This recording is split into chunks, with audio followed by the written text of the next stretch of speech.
I open my laptop to an endless stream of advice, studies, and boss babes. But what I don't see is the most crucial element that took me from constantly getting on and off the wagon to now where I can make slow, sustainable progress that isn't destroyed by a couple of off days. I'm obsessed with self-development. I read books, I listen to podcasts, I look at YouTubers, but the deeper I dived into the self-improvement realm, the more I realized that there was something missing, something that was helping me actually go from frustrated, disappointed, and constantly on this cycle of failure and self-hatred to going to sustainable progress and a state of flow. There's unfortunately an all too common message, the hate yourself until you change motto. A push, push, push mentality instead of making things just fit into your life naturally and harmoniously. I realize now that this is a very masculine way of approaching discipline and getting things done in our lives, whether that be personal development, changing, establishing new habits, getting better at work, getting better at relationships, whatever it is, trying to fit something in that doesn't belong there is just not my vibe. It's not how I work as an emotional, passionate, creative person. In this video, I want to introduce you to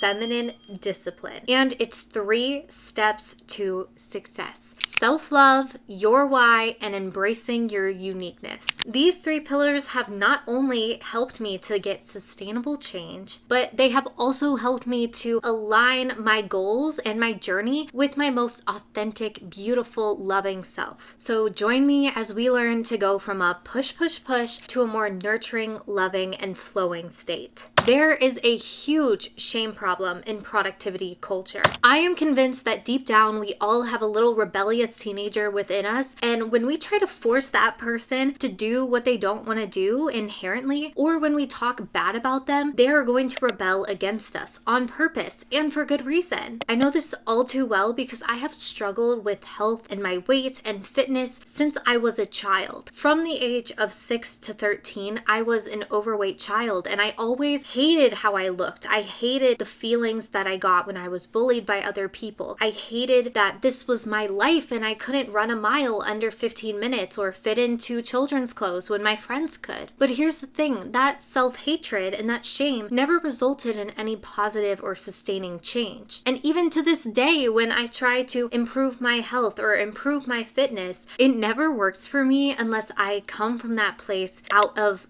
love, out of flow, out of nurturing myself. This whole idea of discipline and show up every day, even when you don't feel like it, there are some parts that we can take into our lives, but the core of it that's saying that you are broken, there's something wrong with you and the way you think, the way you work, and your responses when you go off the wagon, that is inherently flawed, and I think it's severely damaging at so many of us and making us feel like the way we are is just not enough. So let's get into feminine productivity and its first pillar, which is self-love. Now, self-love is really a hot topic. There's self-love and there's self-care. And then in the middle, you have self-acceptance. The people on TikTok who are showing you their self-love routines where they have baths and light candles, that is self-care, in my opinion. Self-love is all about accepting who you are, loving who you are, and being compassionate towards your most authentic self. And if you struggle with this, it's okay. Don't get down upon yourself because you want to love yourself and you just can't. We have years and years of programmings from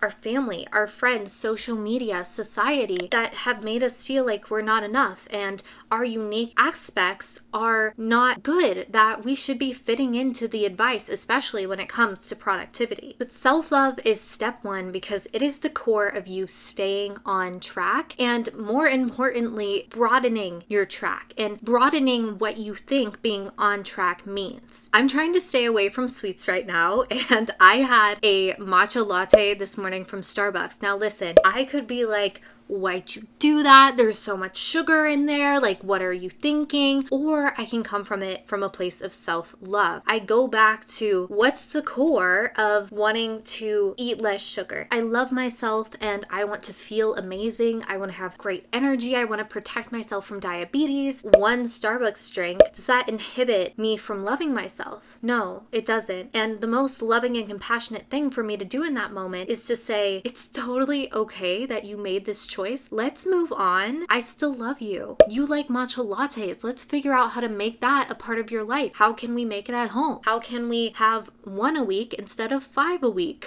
Called myself out. But when you step off track a little bit, you have to learn how to make yourself a human, because sometimes I feel like we can give everybody in our lives so much grace, so much kindness, and see where they're coming from and accept that they're not perfect, but we want ourselves to be perfect. We beat ourselves down and we shame ourselves when we should be holding our hands. We should be guiding ourselves gently back towards the path, not whipping ourselves on the freaking shoulder of the road because we slightly got off. No, you just gently veer back onto the road. You don't have to sit in the shoulder and cry your eyes out. And step 2 is find your why. And the reason why this one is after self-love is because I think our whys have to be rooted in self-love and also have a bigger purpose. Despite what you may have heard about discipline, anything that we choose to do sparks from some sort of motivation. And to have motivation, we have to have a reason why we're doing things,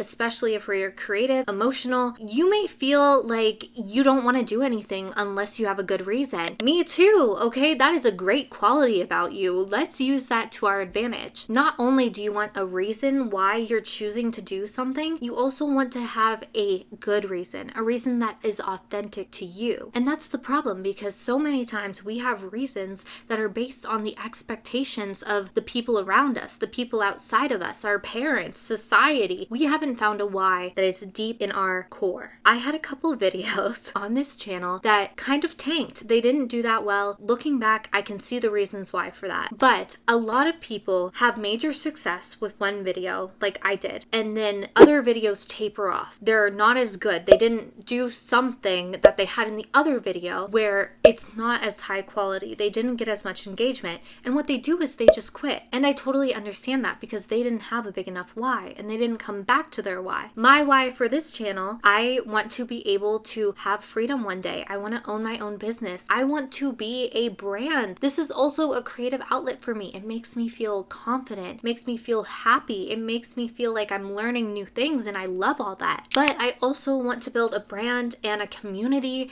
and have a bunch of people on this channel who are just loving each other and pushing shame out of their lives so that they can actually live the best lives that they can. If you're having a hard time doing something, evaluate your why. Are you doing it for somebody else? Have you even thought about why you're doing this thing at all? And the third step is to embrace your uniqueness and individuality. I mentioned in my habits video that I do not track habits, and this is something that is very countercultural in the productivity realm. But tracking my habits make them feel like a chore. They make me overwhelmed. I do, however, have workouts that I plan out for myself that are written on a list that I can choose from based on my cycle, and I always have to have my school schedule completely organized. I have to know when everything is. I'm not a completely go with the flow person or a completely structured, organized person. I'm somewhere in the middle, and I'm also all of those things because it's based on the different circumstances of my life. And if I tried to abide by cookie cutter productivity advice or even personal development advice, it would never work. I mean, you are never going to see me with a Google Calendar. The best way to start to embrace your uniqueness is to observe yourself, and also think back in your history to the times that you have tried to implement things.